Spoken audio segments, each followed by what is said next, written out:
Good evening and welcome to day two of the International Great Black Read Aloud Day 2024. My name is LD Robinson and I am excited to be here with you again tonight. We're streaming at 9 o'clock at night just so that we straddle all the different time zones. And so we are super excited. I'm super excited to be here with you.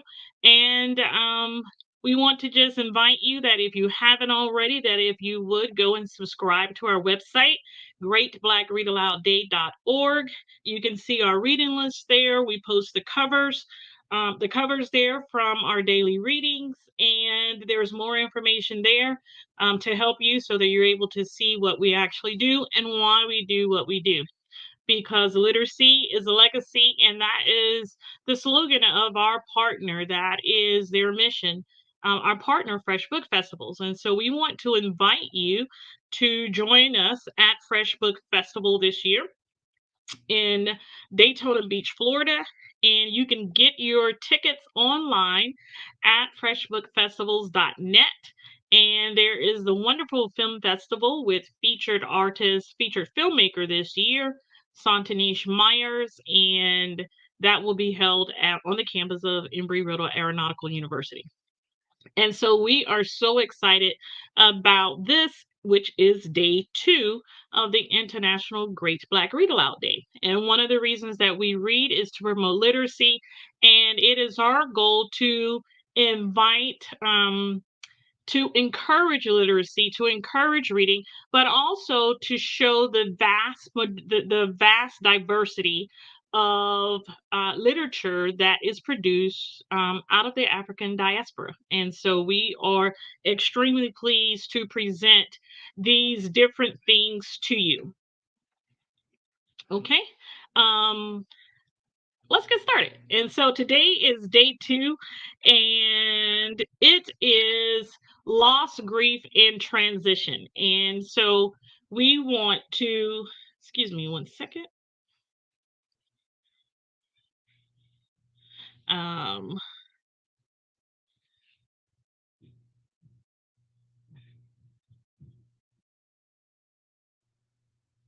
okay, sorry about that.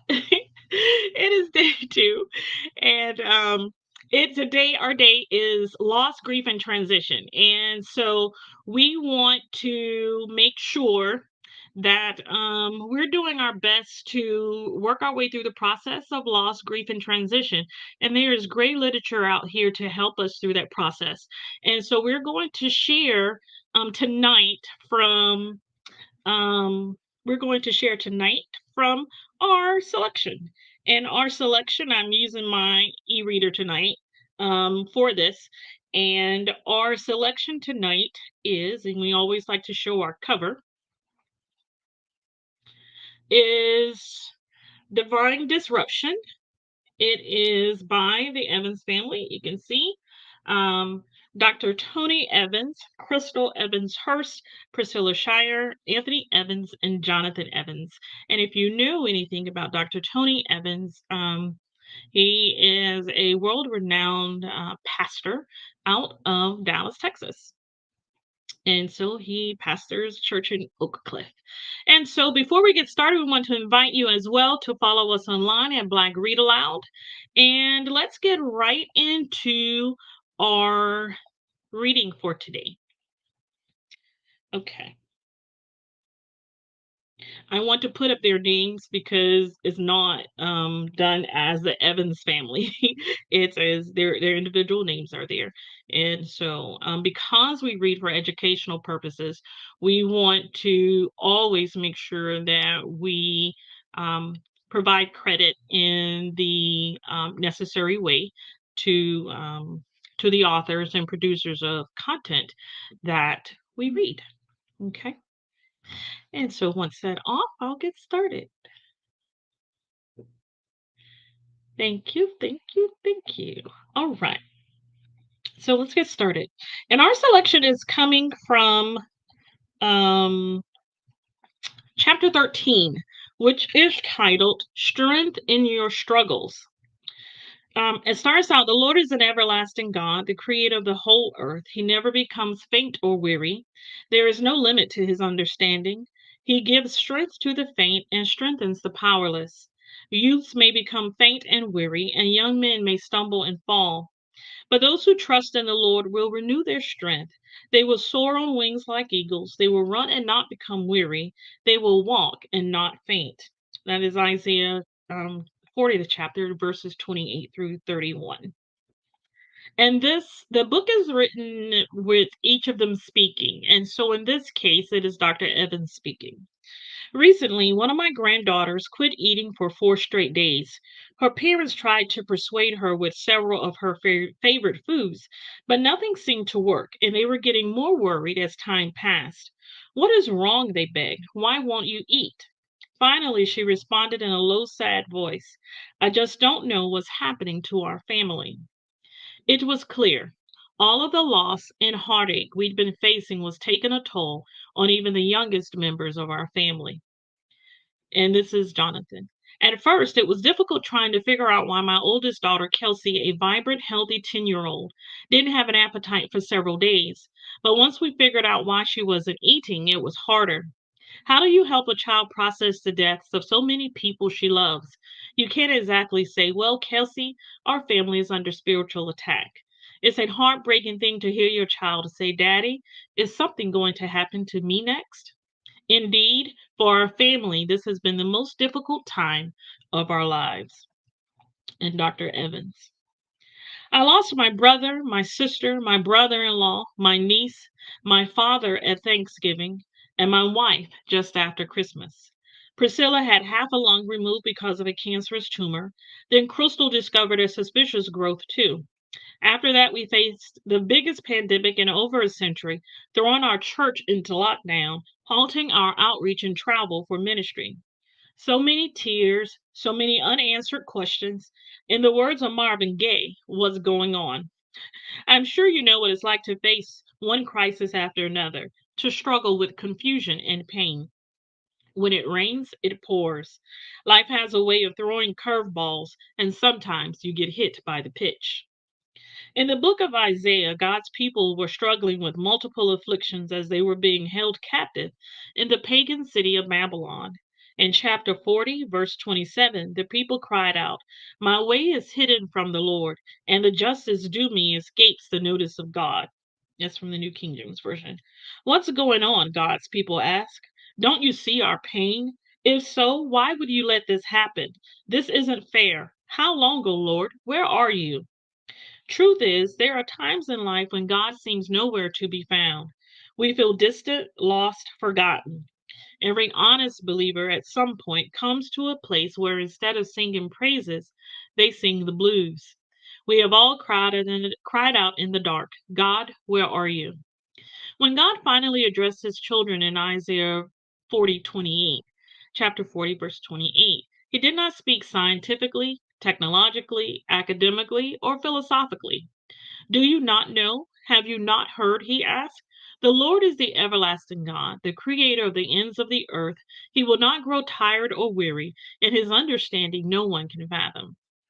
Every honest believer, in repeating this, at some point comes to a place where instead of singing praises, they sing the blues. We have all cried out in the dark, God, where are you? No one, not fully. I have devoted my life to study and prayer. Let me share a hard truth I have discovered along the way. God can be difficult to understand. His ways do not always make sense to mortal men. Sometimes he will explain, but often he does not. We can ask God questions, but we cannot question God. Asking a question is something like, God, would you please help me to understand this situation? Can you show me some kind of purpose or good that can come out of this pain? But to question God is to challenge his authority. Honest questions come from a place of humility. Challenge is steeped in rebellion and arrogance. Challenge demands an answer. Growing up, my children could ask me any question, but I would not tolerate them challenging me. There is a difference. I admit I've had a lot of questions for the Lord these last few years. Faith does not exclude me from struggle. I wake up in the middle of the night. Sometimes I break down in tears several times throughout the day. I see an old photograph and it hurts me. I hear a song that reminds me of all I have lost. I have wrestled with God and asked those same questions as his children in Babylon. Lord, have you forgotten me? Do you see what is going on here?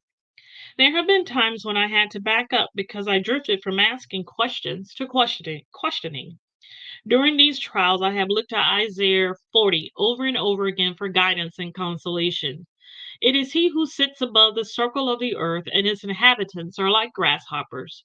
He stretches out the heavens like a curtain and spreads them like a tent to dwell in. Isaiah said, Lift up your eyes and look to the heavens. To whom shall we compare him?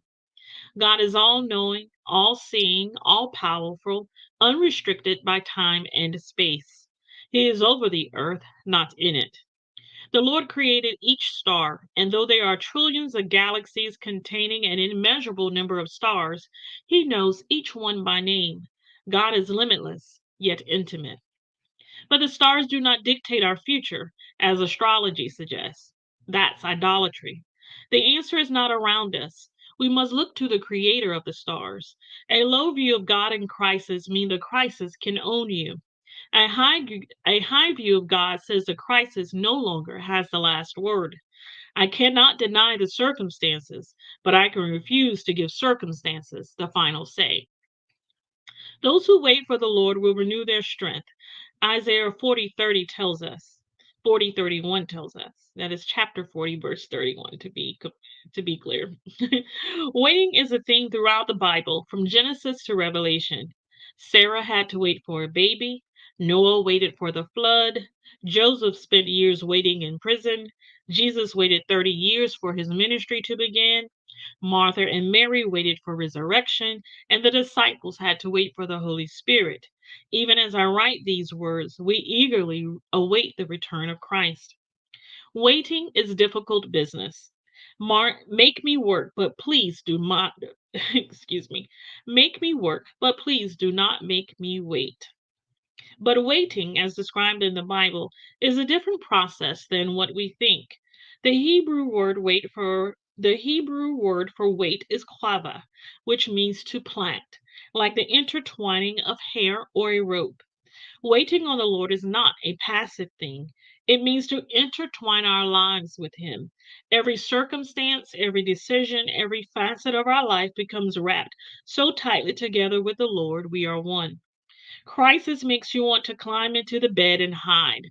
Crisis hangs over you, waking you up in the middle of the night, stealing your strength, making it hard to rest, work, play, or pray.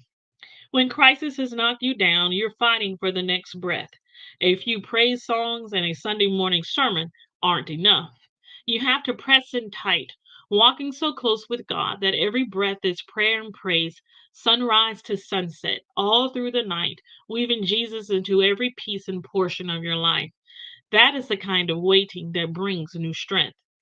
How can we know we are on the right track? When the majority of our time waiting on God is spent in worship and thanks instead of complaining. The Lord doesn't promise to answer every question. He doesn't promise to explain. But He does promise this in Psalm 22, verse 3. God inhabits the praises of His people. And back to Isaiah 40. Those who wait for the Lord will gain new strength. One, they will soar on wings like eagles. When a mama eagle kicks her baby out of the nest, she is trying to teach it to fly. This rarely works the first time.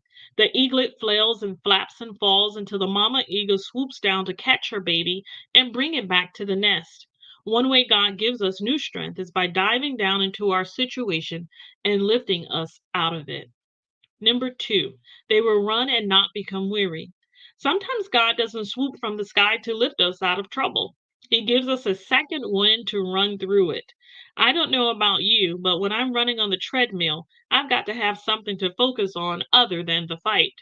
My go to is TV news. That way I am focused on how much time is left, or that way I'm not focused on how much time is left or how hard it is to breathe.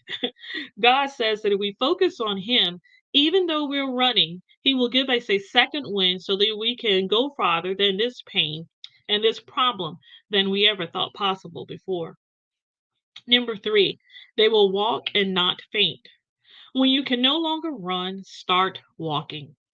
Limp if you have to, crawl even.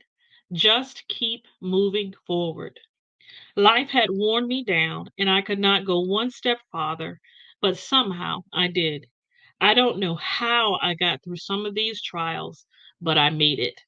I didn't always run with confidence. Some days it might have looked like I was barely moving at all, but I pressed on because a strength greater than my own helped to keep me going. God doesn't always fix our problems, but He will change the environment. He will send someone to give you an encouraging word, who'll bring a song to inspire you, or a sermon that pierces your heart and renews hope, as if the preacher was reading your mind. And sometimes the Lord gives us the strength and grace to accept the things He will not change.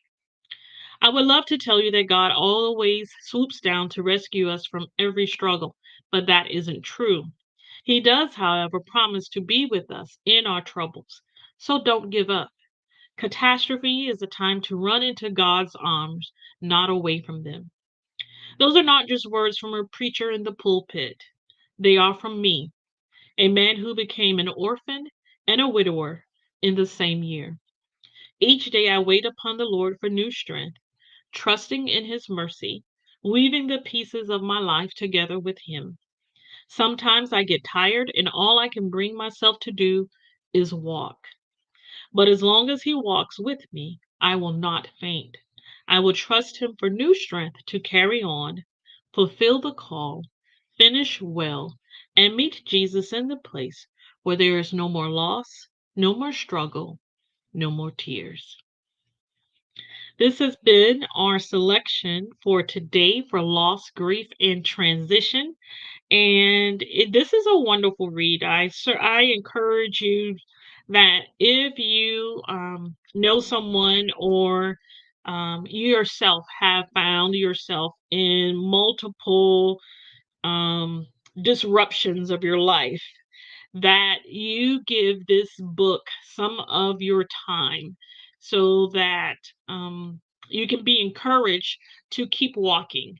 Our selection for today has been Divine Disruption, and it is by, I'm sorry, the light here is not the being able for you to see it.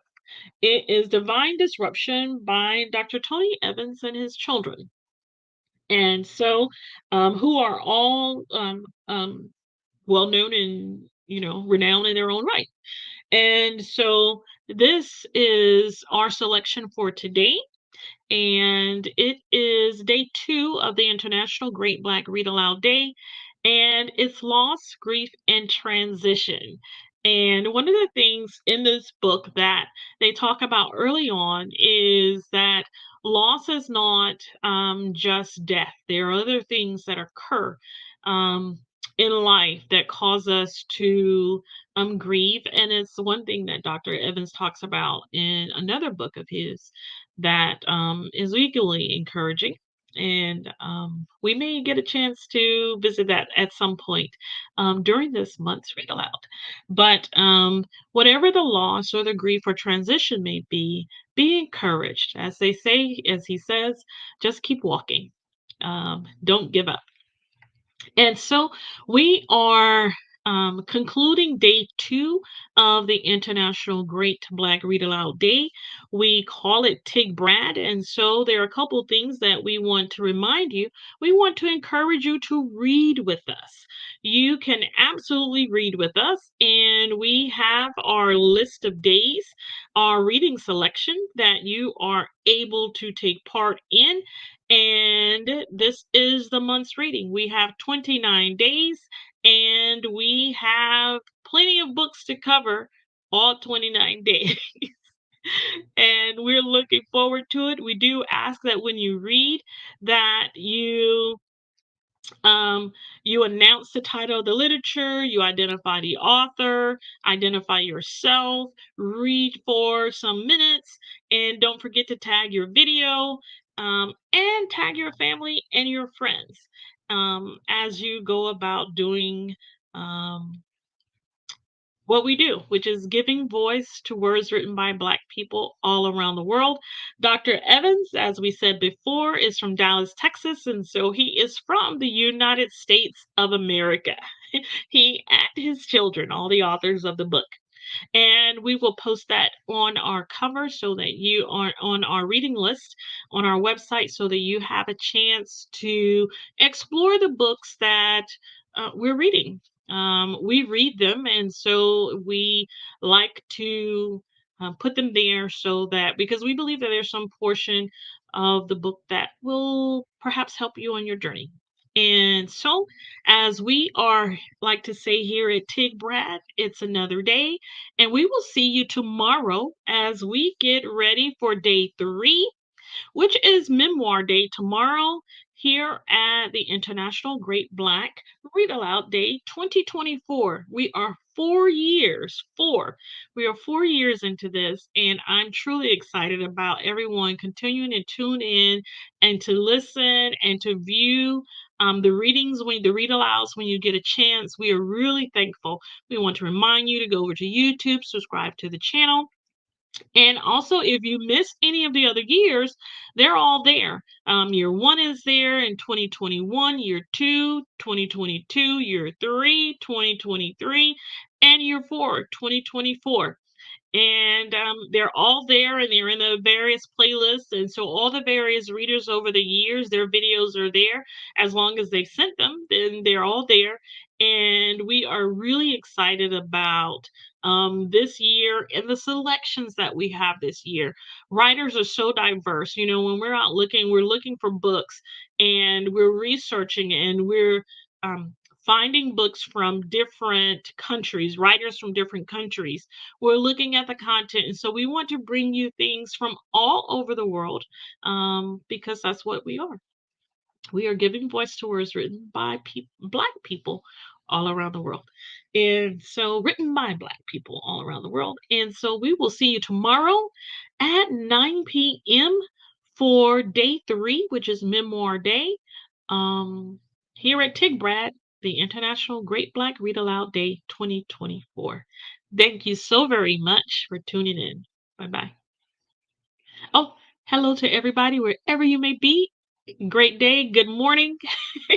It's night here in Florida, in the US, but everywhere else, it may not be that time when you get a chance to look at this. So we'll see you tomorrow. Bye bye.